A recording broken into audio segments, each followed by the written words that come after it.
तो ये हम लोग बात करने वाले reserve bank of India circular की, और ये क्लास नंबर 6 है, क्लास नंबर 6 है।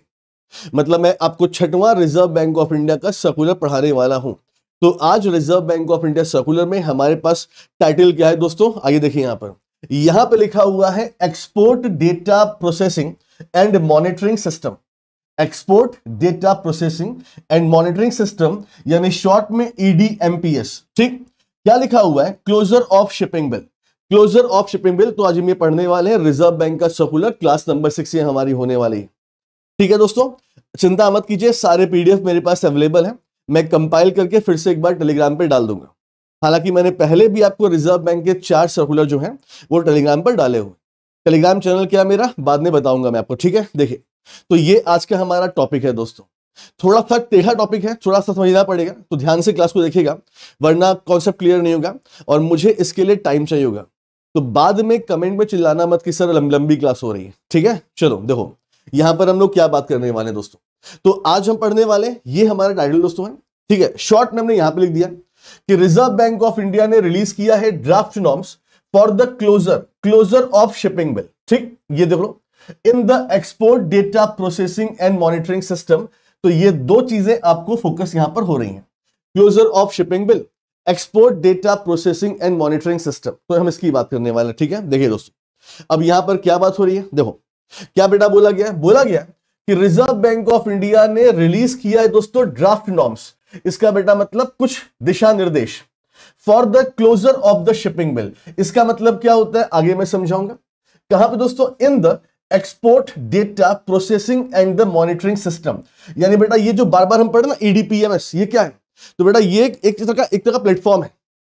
ये जो export data processing and monitoring system देख रहे हो, ये एक तरह का प्लेटफॉर्म है। इसका यूज कहां पर होता है मैं आपको बताऊंगा अभी। तो अभी हमें कुछ क्लियर यहां पे नहीं हो रहा है, बस हमें ये क्लियर हो रहा है कि रिजर्व बैंक ऑफ इंडिया ने एक ड्राफ्ट नॉर्म्स निकाला, एक गाइडलाइंस, और क्या बोल रहे हैं, closure of shipping bill in the EDPMS, ये बोल रहे हैं बस बार बार। अच्छा, और देखते हैं, देखो क्या बोला गया आगे।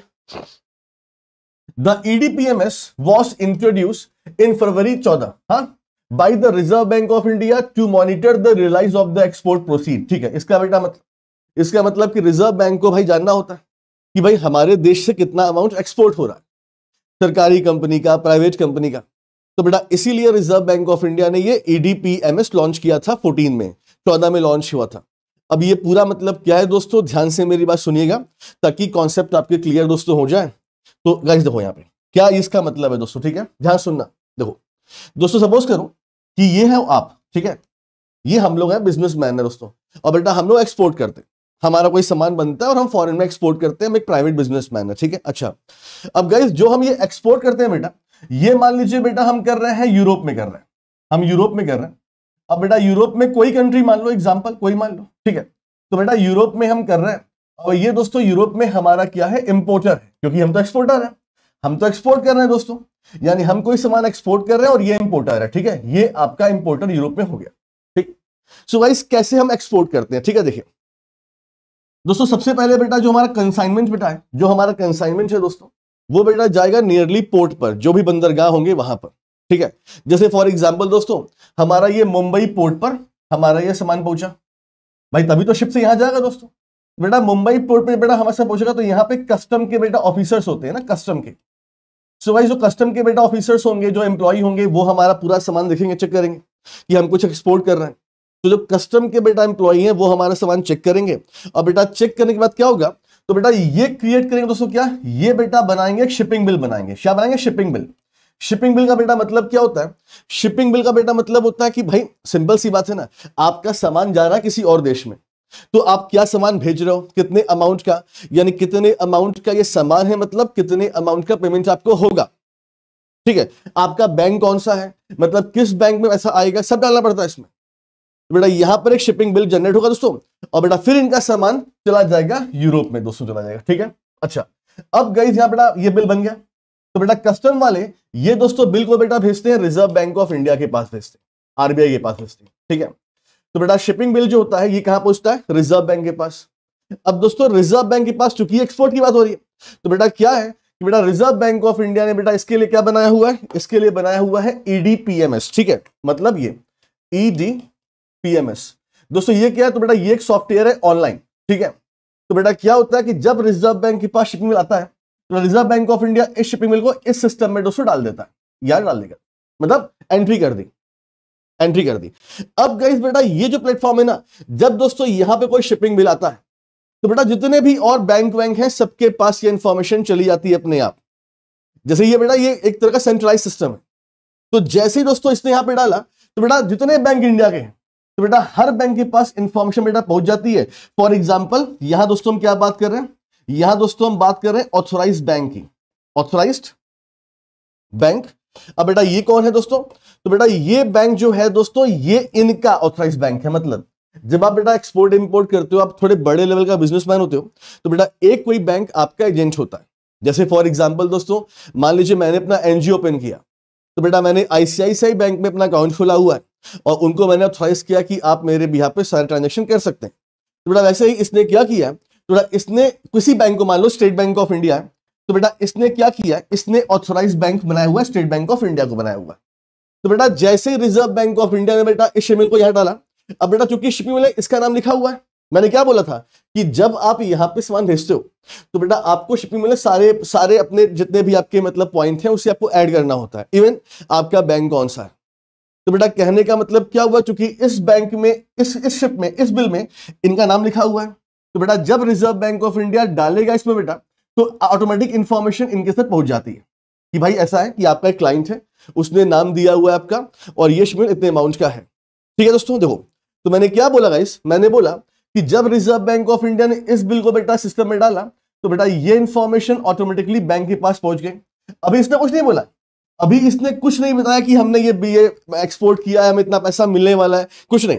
इसने बस बिल दोस्तों साइन किया, ये बिल यहां पहुंचा, यहां से यहां पहुंचा और अब इंफॉर्मेशन बैंक तक पहुंच गई है कि भाई इतने अमाउंट का शिपिंग बिल जनरेट हुआ है तुम्हारे क्लाइंट के द्वारा। अच्छा बेटा अब क्या हुआ, तो बेटा जब ये दोस्तों यहां पे सामान ये हो गया, अब बेटा देखो इन्होंने यहां सामान भेजा, इनके पास बिल आ चुका है, अब दोस्तों ये बिल लेकर यहां पहुंचेंगे बैंक के पास।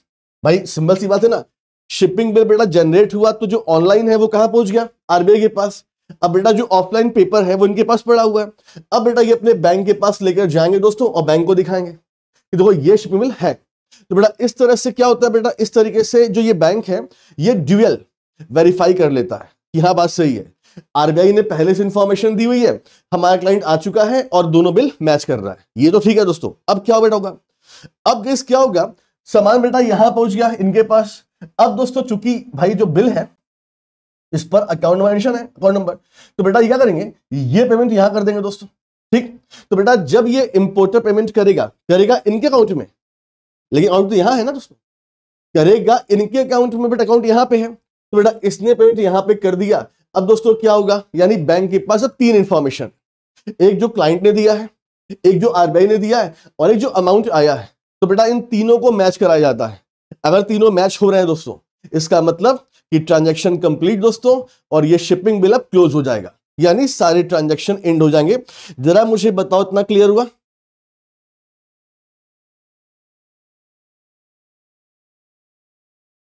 तो शिपिंग बिल क्लोज का मतलब क्या होता है, जो बार बार आप सुन रहे हो ना, बार बार ये क्लोजर ऑफ शिपिंग बिल, इसका मतलब क्या हो पहले समझ लो दोस्तों, है ना। तो जब ये वेरीफाई हो जाता है बेटा, इसे हम क्या बोलते हैं, इसे हम बोलते हैं क्लोजर ऑफ शिपिंग बिल। लेकिन दोस्तों, लेकिन ये इतना आसान नहीं होता जितना आपको देखने में लग रहा है। क्यों बेटा, देखिए दोस्तों, कभी बेटा ऐसा होता है कि मान लीजिए हमने इन्हें इंपोर्ट किया, अब जो दोस्तों हमारा इंपोर्टर है उससे हमारे रिलेशन अच्छे हैं। अब गाइस मान लो इससे पेमेंट करना था $1,00,000, अब इसके पास पैसा कम है, इसने मुझे फोन किया, इसने बोला कि भाई पैसे कम है, हम अगली बार एडजस्ट कर लेंगे। अब चूंकि बेटा मेरे बिल पर अमाउंट पड़ा हुआ है, लेकिन दोस्तों इसने अमाउंट कम भेजा, तो बड़ी दिक्कत हो जाती है फिर। तो बेटा फिर आपको एक्सप्लेनेशन देना पड़ता है बैंक को, रिजर्व बैंक ऑफ इंडिया को, कई सारे बेटा नॉर्म्स होते हैं, तो ये लंबा प्रोसेस हो जाता है दोस्तों। फिर यानी कहने का मतलब आपके शिपिंग बिल का अमाउंट मैच होना चाहिए और जो पेमेंट आ रहा है वो मैच होना चाहिए। अगर वो मैच नहीं हुआ तो बेटा आपका शिपिंग बिल क्लोज नहीं होगा, फिर आप फंस जाते हैं इसमें, लंबा फंसते हैं इसमें, मतलब लंबा टाइम जाता है।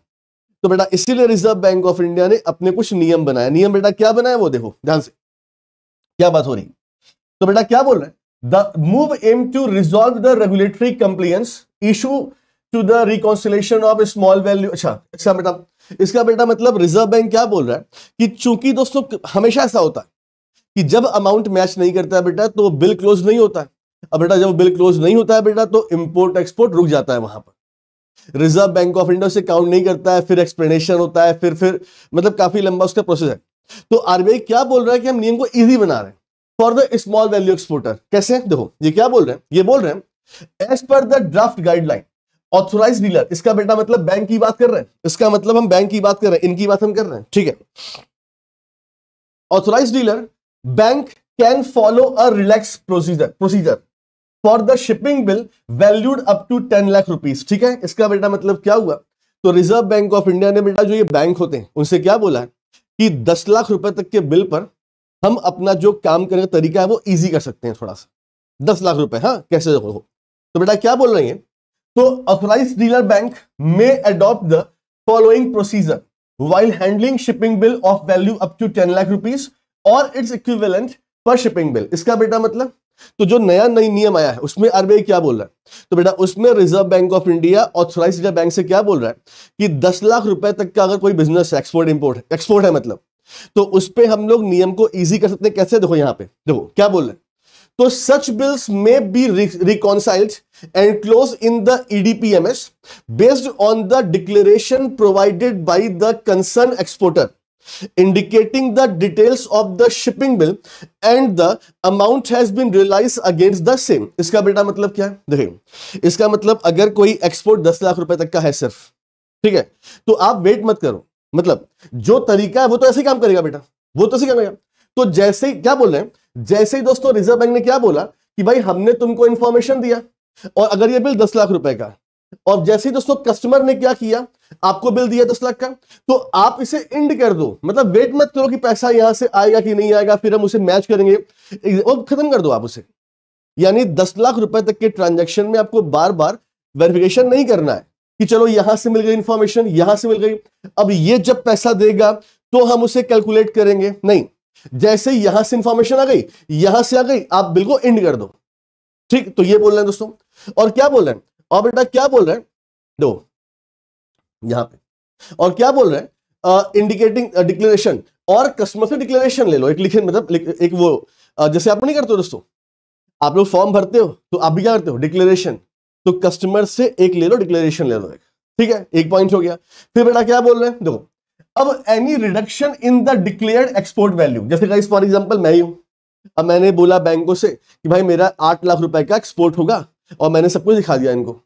अब गाइस मान लो जो मेरा इंपोर्टर है फॉरेन में, उसने मेरे को 6 लाख का पेमेंट किया केवल, तो क्या बोल रहा है, any reduction in the declared export value of the bill submitted may also be accepted based on the declaration by the concern exporter. इसका बेटा मतलब क्या हुआ, अगर कभी ऐसा होता है कि आपको पैसा कम मिलता है तब भी आप बिल को खत्म कर दो, मतलब उसमें फिर बाद में आप जांच पड़ताल मत करो।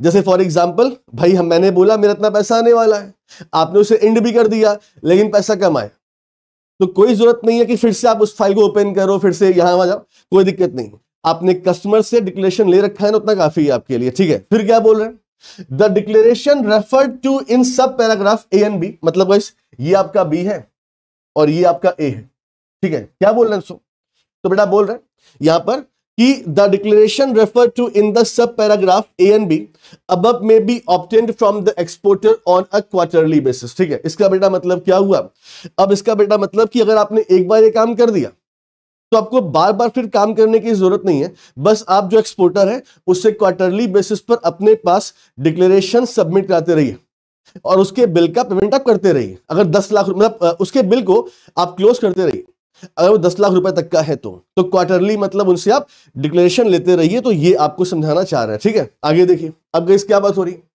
क्या बोल रही है, no penalty shall be imposed by the bank for delay in the compliance under the relaxation. इसका बेटा मतलब क्या हुआ, मान लीजिए गाइस मैं एक्सपोर्टर था, मैंने बैंक से बोला कि भाई ये मेरा शिपिंग बिल है और मेरा पेमेंट 10 दिन में आने वाला है। अब बेटा मान लो 12 दिन हो गए, 15 दिन हो गए, तो उस पर आप पेनाल्टी इंपोज नहीं कर सकते, ठीक है, बैंक से बोला आरबीआई। और क्या बोल रहा है, the draft norm are issued under the section 10 clause 4 and 11 clause 1 of the FEMA act 1999। दोस्तों यहां पे हमारी इंफॉर्मेशन पूरी हो जाएगी। ठीक है, तो आई होप गाइस कि आप ये reserve bank of India circular मतलब पढ़ चुके हैं, आपको कॉन्सेप्ट क्लियर है। मैंने पहले ही बोला था ये काफी टेढ़ा है, मतलब इंफॉर्मेशन ऐसे क्लियर आपको नहीं होगी जब तक मैं आपको पूरा इमेज समझाऊंगा नहीं, है ना। मैंने हमेशा आपसे बोला हुआ है कि जो आईबीपीएस का अभी रिसेंट में चेंजेस हुए वो हमें सबसे सूट करते हैं, क्योंकि हमारी क्लास ऐसे ही होती है।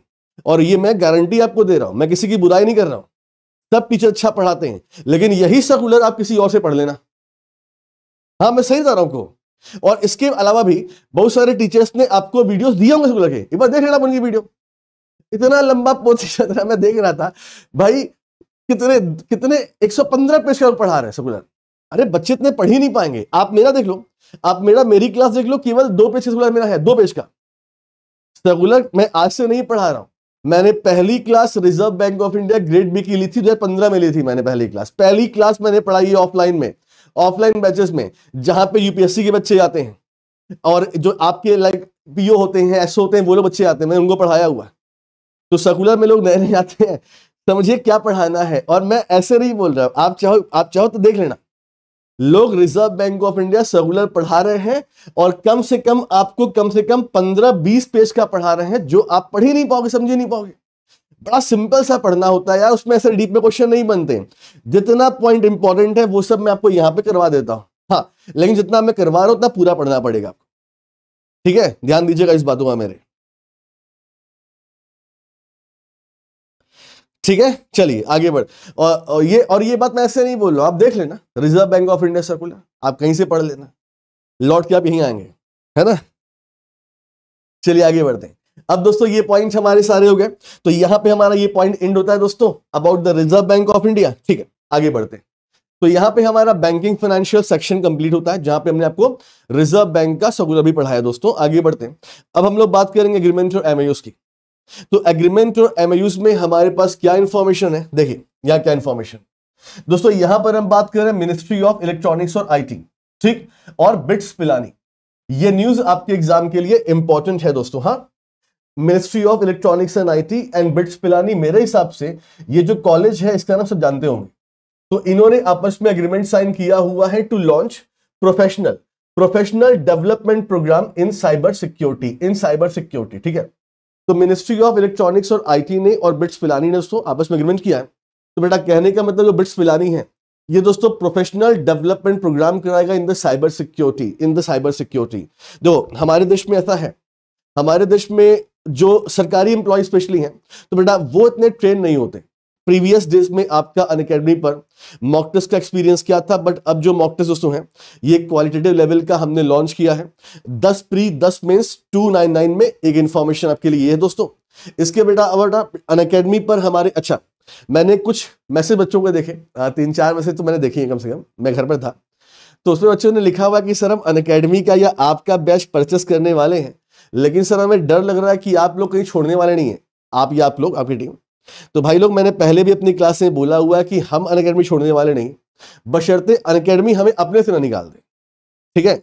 अगर हमें छोड़ना होता तो हमारे पास भी ऑफर है दूसरों की तरह, हम भी छोड़ सकते थे, लेकिन चूंकि मेरा पाथ फाइंडर बैच है दोस्तों, जिसमें मैंने 1 साल का अपना कमिटमेंट किया, तो मैं तो नहीं छोड़ सकता हूं, ठीक है। तो मैं नहीं, मेरी पूरी टीम नहीं छोड़ने वाली, जो लोग पढ़ा रहे हो पढ़ाएंगे गाइस, है ना। हम सबके पास ऑफर थे, मिलते रहते हैं ऑफर हम लोग, है ना, लेकिन अभी हमने कहा कि भाई अब वो समय नहीं है ना, अब समय है कि भाई बच्चों के जो एक्सपेक्टेशंस है उनके साथ लगे रहने का। तो हम यहीं पर हैं, हम कहीं जाने वाले नहीं है, तो इसके लिए आप लोग मत चिंता कीजिए, ठीक है। हाँ, मैंने एक पॉइंट बोला है, बशर्ते अनअकैडमी ना निकाल दे, हाँ ये ध्यान देना इस पॉइंट को, हाँ, वरना आप बोलोगे सर आपने तो बोला था, ऐसा होने वाला नहीं है, मैं बस एक कंडीशन की बात कर रहा हूँ दोस्तों, ठीक है। चलिए, तो यहाँ पे गाइज तो हम इसकी बात कर रहे हैं। सो गाइज आप हमें ज्वाइन कर सकते हैं 1 साल के लिए, यानी 1 साल में जितने हमारे कोर्सेज आते हैं तो बेटा उसका फीस है 3499। 1 साल में जो हमारे कोर्स आएंगे, जिस भी एग्जाम के लिए हमारे इंडिविजुअल बैच, सब कुछ आपको बेटा फ्री ऑफ कॉस्ट मिलता है इस प्राइस में। तो इस प्राइस में आप अनअकैडमी को ज्वाइन कर सकते हैं, लिंक आपको मिल जाएगी सब डिस्क्रिप्शन में, ठीक है। Thank you so much, take care, अपना ख्याल रखिए। कैसी लगी हमारी क्लास प्लीज हमें कमेंट करें, और आपके जो भी पॉइंट ऑफ व्यू है वो आप बोल सकते हैं हमसे, ठीक है। और मिलते हैं फिर आपसे रात में 9 बजे ऑन द अनअकैडमी स्पेशल मुस्कुराने वाली क्लास में। थैंक यू सो मच दोस्तों, टेक